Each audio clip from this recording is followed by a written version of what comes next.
আসসালামু আলাইকুম।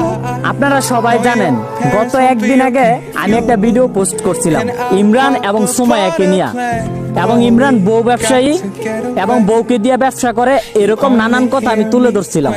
এই ভিডিওটা সামাজিক যোগাযোগ মাধ্যমে প্রচুর ভাইরাল হয়ে গেছে। ভাইরাল হওয়ার পর ইমরানের চোখে এই ভিডিওটা পড়ে। সাথে সাথে ইমরান আমাকে কল করে আমাকে বিভিন্ন হুমকি দেয়, এবং সে অলরেডি আমাকে বলছে সে নাকি আমার নামে মামলা করছে, আমি নাকি তার মানহানি করছি।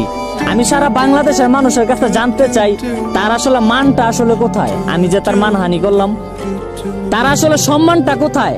যে ছেলে নিজের বউকে সামাজিক যোগাযোগ মাধ্যমে বিলিয়ে দিতে পারে, নিজের বউকে দিয়া অন্য ছেলের সাথে ভিডিও করাতে পারে, এবং অনেক অনেক মেয়েদের সাথে ভিডিও কইরা এই সোশ্যাল মিডিয়াকে খারাপ বানাচ্ছে, তাকে নিয়ে দুই চারটা কথা বলাতে যদি আইন প্রশাসন আমার নামে মামলাটা নেয় বা আমার প্রতি বিচারটা করে, তাহলে আমি বুঝে নিব এই বাংলাদেশের মধ্যে আইন শৃঙ্খলা বাহিনীর উপর আমাদের বিশ্বাস রাখা উচিত না।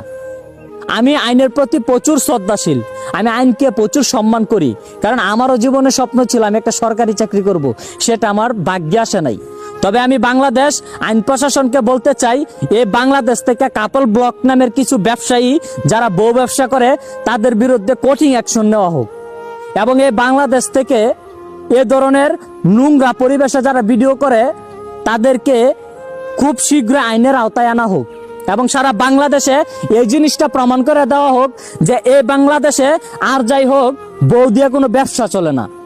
আমাদের এই বাংলাদেশে আমি অনেক মানুষকে দেখতে পাই, অনেকে এখন বউ দিয়ে ব্যবসা শুরু করে দিছে। এইভাবে যদি আমাদের সমাজটা চলতে থাকে, একটা সময় দেখা যাবে আমাদের এই সমাজে অনেকে বিয়ে করে নিজের বউকে দিয়ে ব্যবসা করাইতেছে। অনেক মেয়েরা সোশ্যাল মিডিয়াতে ক্যামেরার সামনে আসতে চায় না, অনেক ছেলেরা বাধ্য করে তাকে ক্যামেরার সামনে আনতে। এটা কি একটা অপরাধ হতে পারে না? হ্যাঁ, তার স্ত্রী তার বউ অবশ্যই তার কথা শুনতে বাধ্য, তাই বলে এই নয় স্বামী যা বলে একটা মেয়ে তাই করতে হবে। অনেক মেয়ে মুখে এসে দুঃখ প্রকাশ করতে পারে না, অনেক মেয়ে নিজের কষ্টটা বুকে চাপা দিয়া স্বামীর সংসার করে, স্বামী যা বলে তাই করে।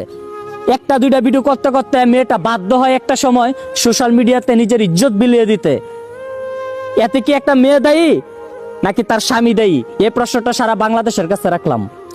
ইমরান এবং সুমাইয়া, তোমাদের দুজনকে উদ্দেশ্য করে আমি আবারও একটা কথা বলি। তোমরা বলছো আমার নামে মামলা করছো। আমার নামে মামলা করার আগে তোমাদেরকে কয়েকশো বার ভাবতে হবে তোমরা কার নামে মামলা করতেছো। আরে মামলার ভয় তোমরা কারে দেখাও?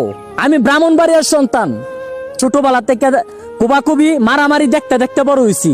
তুমি আমারে ভয় দেখাও, মামলার ভয় দেখাও? সারা বাংলাদেশে আইন প্রশাসনের সাথে যদি আমাকে একাও লড়াই করতে হয় আমি সেটাও করব। যদি ফাঁসির কাঠগড়ায় দাঁড়িয়ে বলতে হয় আমি কাঠগড়ায় দাঁড়িয়েও বলবো এই বাংলাদেশ থেকে কাপল ব্লক উঠাতে হবে, বউ ব্যবসায়ীদেরকে এই বাংলাদেশ থেকে তুলে ফেলতে হবে। তার জন্য যদি আমি একজন সাদ্দাম অথবা একটা জ্যোতির্ময় এই পৃথিবীতে না থাকে তাহলে বাংলাদেশের কোনো ক্ষতি হবে না। কিন্তু কাপল ব্লকার অথবা বউ ব্যবসায়ী যদি এই বাংলাদেশে থাকে তাহলে হয়তোবা অনেক মা বোনদের ইজ্জত নষ্ট হয়ে যাবে, এই সমাজটা আসলে নষ্ট হয়ে যাবে। হয়তো এই বাংলাদেশ থেকে একটা জ্যোতির্ময় নাই হয়ে যাবে, একটা সাদ্দাম নাই হয়ে যাবে, নয়তো এই বাংলাদেশ থেকে বউ ব্যবসায়ী কেউ থাকতে পারবে না। আপনারা পুরো ব্রাহ্মণবাড়িয়াবাসী আমার পাশে থাকবেন, সারা বাংলাদেশবাসী আমার পাশে থাকবেন।